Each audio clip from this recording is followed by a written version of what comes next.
ხედით იმ ადამიანებთან, რომლებიც თუნდაც იგივე რეზოლუცია 16-33-ში საქართველოს აბრალებდნენ ომის დანაშაულს და მათ შორის კასეტური ბომბების სროლას, რაზეც წეგან ვლაპარაკობთ. ეხლა ნახეთ რა არის ბატონო მამუკა. ქვევრი ნანახი გაქვთ ფილმი.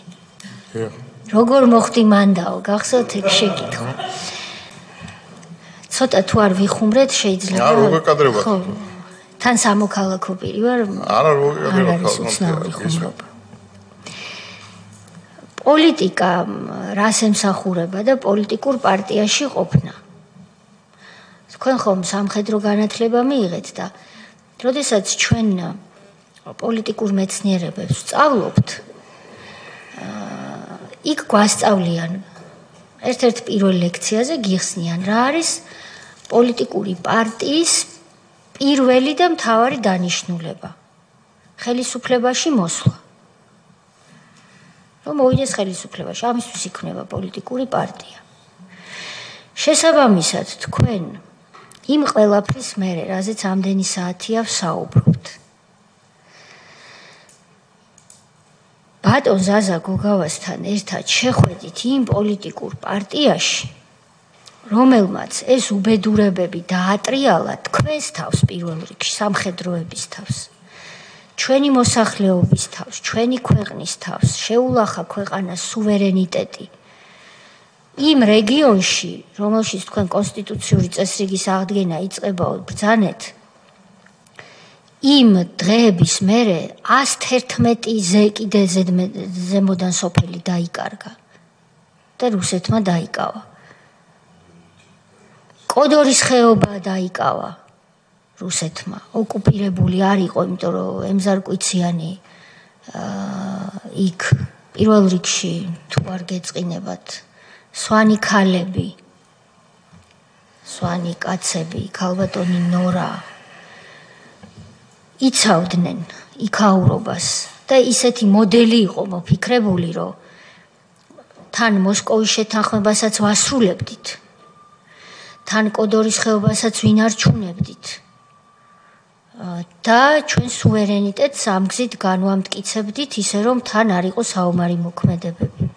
ეს იყო რეალურად გამოგონება, გამოსავალი, რომ მშვიდობიანობა შეგენარჩუნებინა და ტერიტორია კიდევ მეტი არ დაგეკარგა. აი ამ პარტიამ კიდევ დაკარგა ეს ტერიტორია, განაიარაღა ყველა, გამოიყვანა იქიდან ქართველი და შევიდა იქ რუსის ჯარი.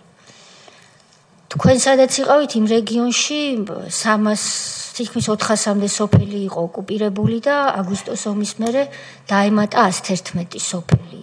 დაიღუპა ხალხი, გაუბედურდა მოსახლეობა. კარგ დღეში არ ჩავარდით არც თქვენ, ხო?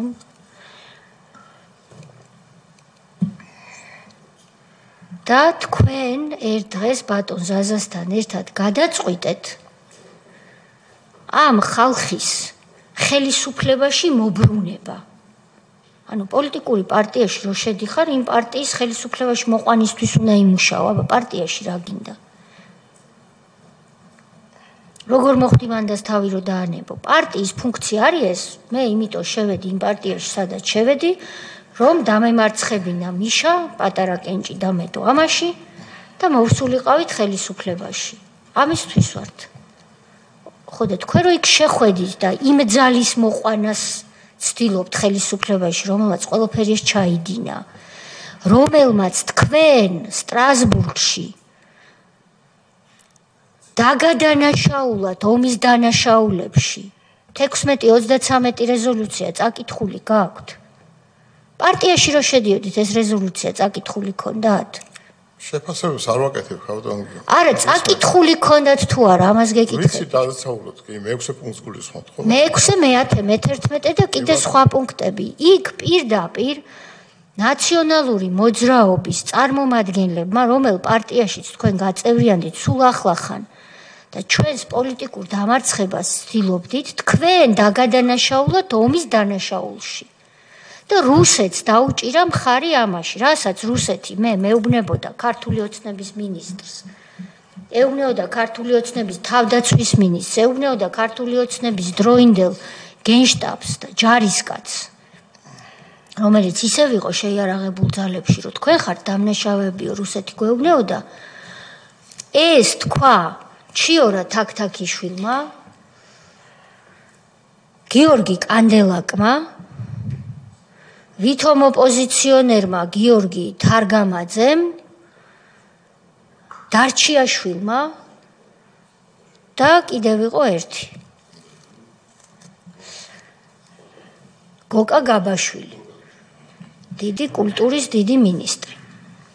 აი ამ ხალხმა თქვენ დაგადანაშაულოთ ომის დანაშაულში, გაამართლა რუსეთი, კენჭი უყარა სტრასბურგში, ჯერ კიდე ხელისუფლებაში მყოფებმა და თქვენ ამდენ ჭინვარამ გამოვლილი, თქვენ მაინც იცით, ვინ იყვნენ ისინი, ხო? არ იცით? ძალიან კარგად იცით. და მათ ხელისუფლებაში მოbrunებისთვის მუშაობა დაიწყეთ შარშან. ეს გაიძულეს, დაგაშანტაჟეს, გაგახსენეს, რომ გახსოვს რეები ვიცით ჩვენ შენზე, თუ რა გზით მოხდა თქვენი იქ აღმოჩენა, შეგიძლიათ მითხრათ? სამხედრო რეფორმის გატარებას ვცდილობდით მათ. მათთან ერთად აპირებდით სამხედრო რეფორმას, რომელმაც თქვენ გაკადრათ და დაგიქვემდებარათ. ესეთია თქვენი სხვანაირია. ნუ შევალთ მაგ იმაში ძალიან გთხოვთ. შეფასებებს ნუ მომთხოვთ. ან უნდა დაგეთანხმოთ ან არა. მე ჩემი და ფორმულას ეთერიდან კადრულობდით და ჩვენ გვეუბნეოდით, რომ ქართული ოცნების არც ერთ წარმომადგენელსო დასავლეთთან ურთიერთობაში ერთი აგური არ დაუდიაო. აი მას კადრულობთ. კარგი, მე ამოვწურე პრინციპში მგონია კითხვები.